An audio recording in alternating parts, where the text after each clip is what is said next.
Good afternoon. Good afternoon. This is the Equity, Community Affairs, Health, Housing, and Education Committee. I am the chair, Councilwoman Barbara Shanklin. With me is my vice chair, Councilman Stuart Benson. Here, Councilwoman Tammy Hawkins out in the hall. Councilman Dan Sine, Councilman Marcus Winkler, and Councilwoman Jenny Movich. Okay.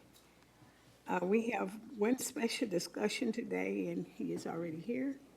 You want to come up, and we'll get started and say your name and the clerk, your name and your topic, please.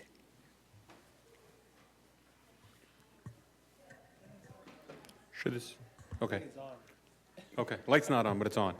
My name is Rabbi Litvin, and I'm the chairman of the Kentucky Jewish Council. And I'm here today to speak about the Kentucky Jewish Council's anti-Semitism report for 2024, specifically as it applies to Louisville.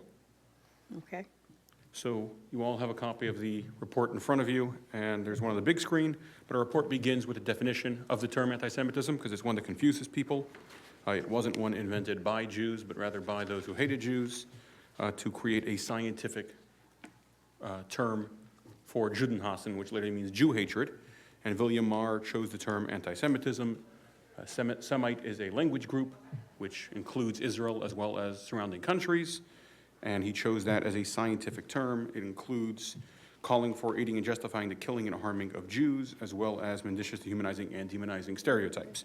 In 2021, Kentucky became the first state to adopt the IHRA definition of anti-Semitism, which is the Jewish community's accepted definition of what anti-Semitism looks like, and has since been followed by more than 20 other states.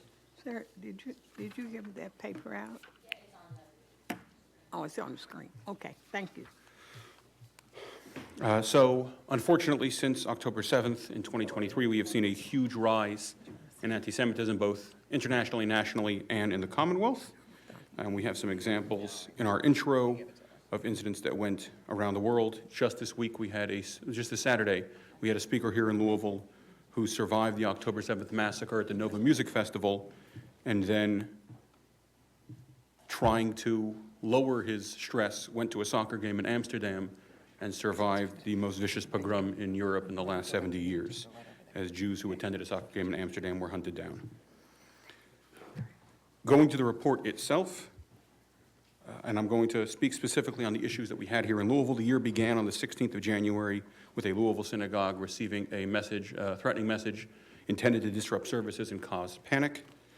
It's worth noting that over 2024, there is not a single synagogue in Louisville that did not receive a threat of some kind. In February, the Courier-Journal printed an op-ed that called for less efforts to combat anti-Semitism. And on the 8th, again, a separate Louisville synagogue was threatened with a death threat. On the 15th, a PFLP, Popular Front for the Liberation of Palestine, which is a registered terrorist group by the U.S. State Department, had a fundraising event at the University of Louisville. That is a crime, as well as intended to intimidate Jewish students. In March, an anti-Semitic cartoon was published by a University of Louisville professor in the Courier-Journal. And on the same day, anti-Semitic flyers were left on homes in a Louisville neighborhood, as well as harassing pedestrians on the street. On the 14th, I believe all of you, or most of you, were here when a Louisville City Council, Metro Council meeting was disrupted during a consideration of a pro-Hamas resolution, including threats against members of the Jewish community who were in this room, myself included. I was specifically standing in that corner, as I was told they know where I live. It's worth noting the motion failed, and I'm grateful for that. In April, in a Louisville neighborhood, there were neo-Nazis who were handing out flyers denying the Holocaust and making accusations against the Jewish community. As we just passed Derby, as the Derby Festival began, we saw repeated calls for violence against Jews outside Derby events, including on the 19th at the Derby Breakfast, led by Students for Justice in Palestine, a Hamas-linked extremist group on campus, who had signs calling for violence against Jews. And on the 30th, as they tried to disrupt the Pegasus Parade, again with the same remarks and calls for violence against Jews. On the 22nd, Congressman McGarvey had an event here in Louisville that was disrupted by pro-Hamas protesters, including calls for the genocide of Jews. And on the 25th, yet another anti-Semitic cartoon was published in a Louisville paper. In May, an anti-Semitic cartoon was again published in a Louisville paper, and on the 2nd of May, a pro-Hamas rally took place at the waterfront, including many calls for violence against Jews. One of the leaders of that rally currently sits as a Louisville City Council member.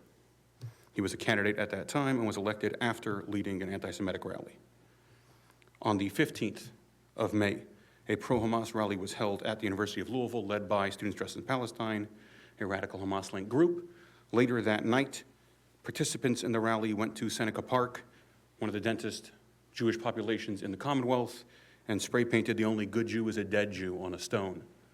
In case anyone wasn't fully aware of what "from the river to the sea" meant, which is a call for the genocide of 7 million Jews living in Israel, or what Intifada here, Intifada everywhere, or Globalize the Intifada, call for murder for Jews in Louisville, they were much clearer with writing "The only good Jew is a dead Jew."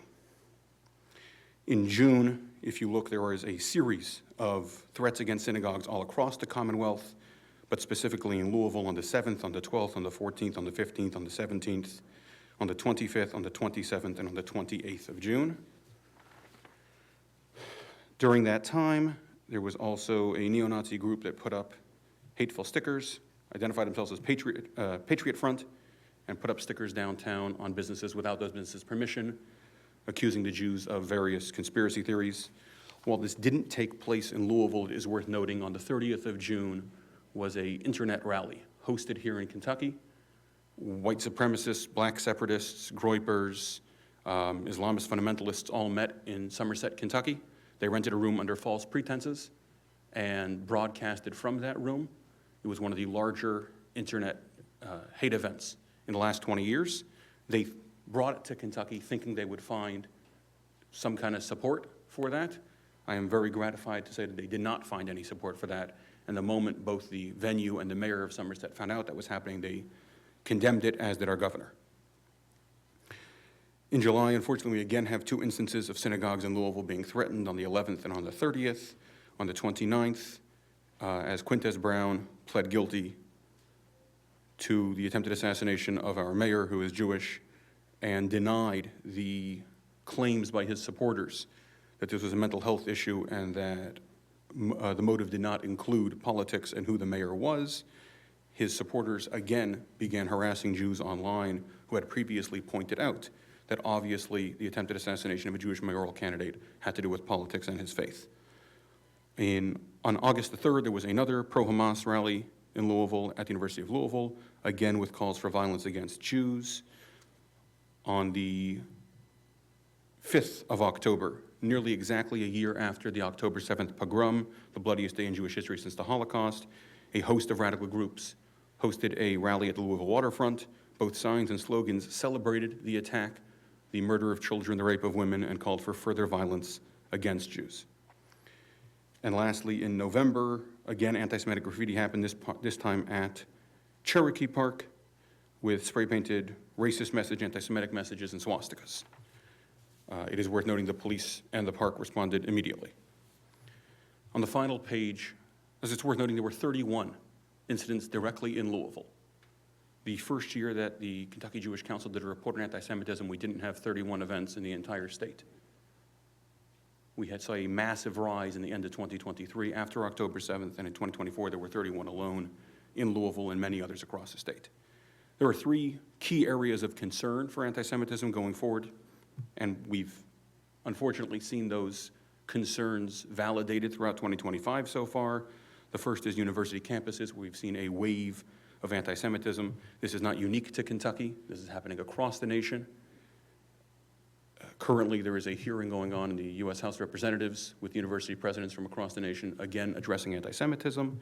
In particular, there were anti-Semitic professors at U of L, UK, NKU, and Murray who made radical anti-Semitic statements and who have power over their students in the classroom, as well as students-led movements that called for violence against Jews and kept Jews from accessing campus facilities. It is worth noting that the Kentucky State House adopted Senate Joint Resolution 55, which was unanimously passed in the Senate and overwhelmingly bipartisan supported in the House, with a few anti-Semitic radicals voting against it, that called for universities to pay more attention to anti-Semitism on their campus and required universities to report to the Council of Post-Secondary Education on what they are doing to combat anti-Semitism. The second is in media. Some in local media, particularly print media, have failed at their responsibility as a platform. Choosing not to elevate hate is not a free speech issue.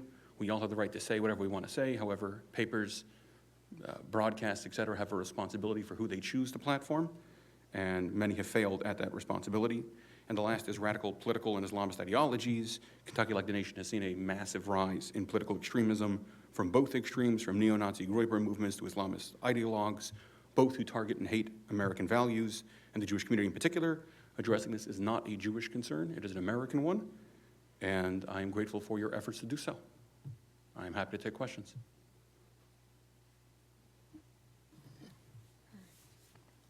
Do we have any questions or concerns?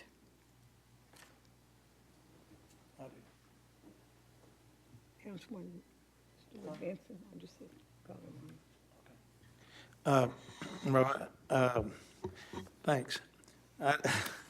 I didn't know there was that much hatred in Louisville, that people would, I mean, I don't mind people disagreeing with me. I mean, people all the time say they don't believe what I believe. I said, well, you know, I'm a Christian. I said, well, tell me what you found out. And they said, what do you mean? I was like, well, it's stupid for me to believe something that somebody's found out it's not true. Tell me what you found out. Well, I just don't think so. I said, that sounds pretty stupid in my mind. And we do a lot of things stupid without knowing why we do it. Somebody just wants to follow another person. But to have people go after people hatefully, it bothers me a lot. And I appreciate you bringing all this. I didn't really read all this in the back here. It's to me, it's shameful in my mind.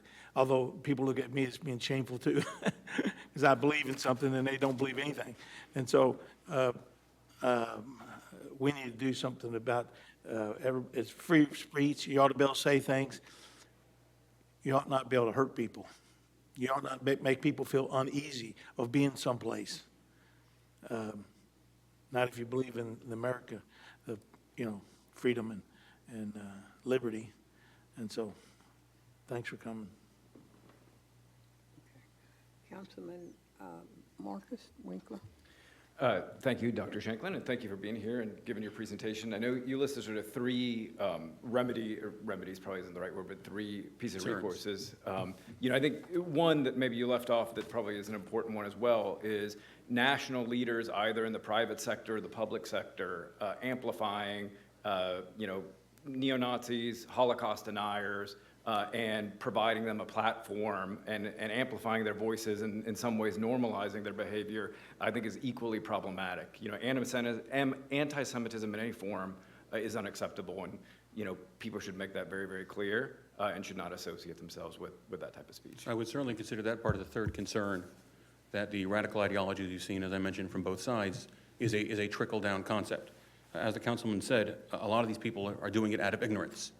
There is a campus culture that supports these Hamas rallies, that supports these anti-Semitic behaviors, and other people take part because there are students taking part. When you have political leaders who say things, when you have even people who don't have those responsibilities, podcast hosts, when you have a Joe Rogan, who hundreds of thousands of young people listen to, have a Holocaust denier come on his program and amplifies him as just someone else to listen to, knowing what he's saying is false, knowing the reason he is saying those things. Yes, it absolutely trickles down. So that's all included in our third concern, which is the radicalization of ideologies that we've been seeing. Is there any more concerns or questions? I got one. You say there was a cartoon by put in the Courier Journal. Yes. I don't get the Courier, so I would never. I haven't seen it, but what was it? I mean, was it something? It was making fun, or just hateful? So I don't have in the report. I can certainly send you the cartoons. We have them all recorded. And included, for example, one of the ones that comes to mind immediately is a picture of our former mayor and our current mayor, pictured the same, just the mayor's nose getting longer and money falling out of his pockets as the mayor switched from Greg Fisher to Craig Greenberg, using obvious anti-Semitic tropes, using Holocaust minimization to talk about violence around the world. I'd be happy to send you the cartoons themselves. I'm not sure I can properly address them without my notes in front of me. I apologize. Okay, I appreciate it. I mean, because I know the Courier-Journal, I'm grateful to them, because I was a paper boy, and in 1964, I won a trip to the World's Fair. And so I'm thankful they taught me how to do business and stuff. But I don't know if it's ever right. You know, I always have some trouble with, being honest and telling the truth, and not just because somebody believes a little bit different than you do, that they ought to be used some way to go after them and hurt them. In my view, in my religion, I want everybody to go to heaven. And so I try not to do anything to make anybody be offended by me, because I know that their stupidity sometimes will cause them problems, and I don't want them to have that problem. The ultimate goal is to have eternal life. So, yeah, I like to see, I'm disappointed that the management of the Courier-Journal, I mean, I don't mind, people making fun different times and stuff, but be hurtful is wrong. So I don't blame you for not reading the Courier. I'm not sure anyone does anymore, but I did grow up reading it. I grew up here in Louisville. And for the last 3 years, the Courier-Journal has made our reports far more concerning than cartoons, is op-eds that they have put in that attack the Jewish community. They've had one in the report every year for the last 3 years, and two of those op-eds they later rescinded and apologized for, with seemingly no change in how they choose the op-eds, as they've again and again come up. There's been op-eds saying that the Jews are trying to make Holocaust Day about the Holocaust, which doesn't sound that wild of a thing, comparing rabbis to Hitler, and this year suggesting that America is doing too much to combat anti-Semitism, which clearly is not in the facts. Yeah.